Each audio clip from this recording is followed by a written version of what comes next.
There's no feeling more intense than starting over.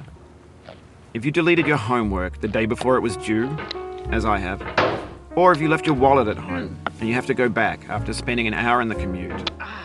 If you won some money at the casino and then put all your winnings on red but it came up black. If you got your best shirt dry cleaned before a wedding and then immediately dropped food on it. If you won an argument with a friend and then later discovered that they just returned to their original view.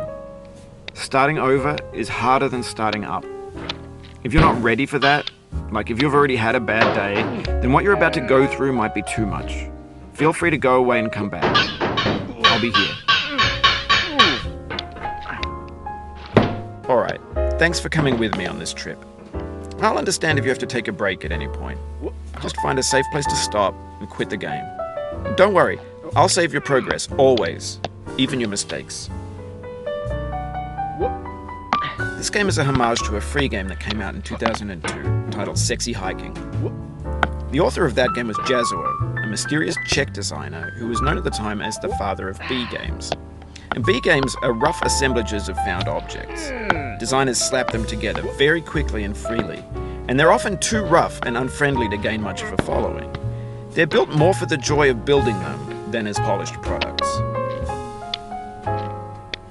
In a certain way, Sexy Hiking is the perfect embodiment of a B game.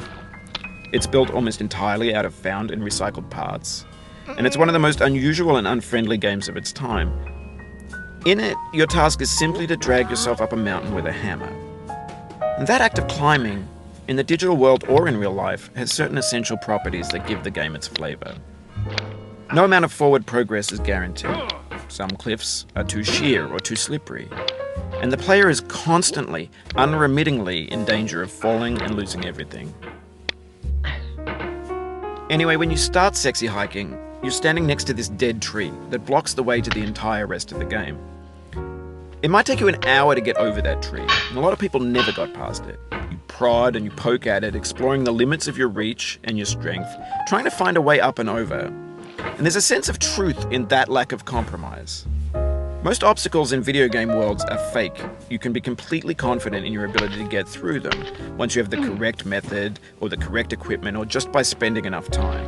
In that sense, every pixelated obstacle in Sexy Hiking is real. The obstacles in Sexy Hiking are unyielding, and that makes the game uniquely frustrating. But I'm not sure Jazuo intended to make a frustrating game. The frustration is just essential to the act of climbing, and it's authentic to the process of building a game about climbing. A funny thing happened to me as I was building this mountain. I'd have an idea for a new obstacle, and I'd build it, test it, and it would usually turn out to be unreasonably hard. But I couldn't bring myself to make it easier. It already felt like my inability to get past the new obstacle was my fault as a player rather than as a builder. Imaginary mountains build themselves from our efforts to climb them, and it's our repeated attempts to reach the summit that turns those mountains into something real.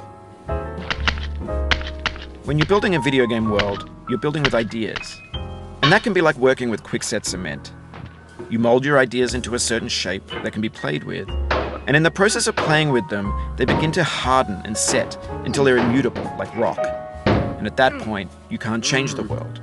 Not without breaking it into pieces and starting fresh with new ideas. For years now, people have been predicting that games would soon be made out of prefabricated objects, bought in a store and assembled into a world.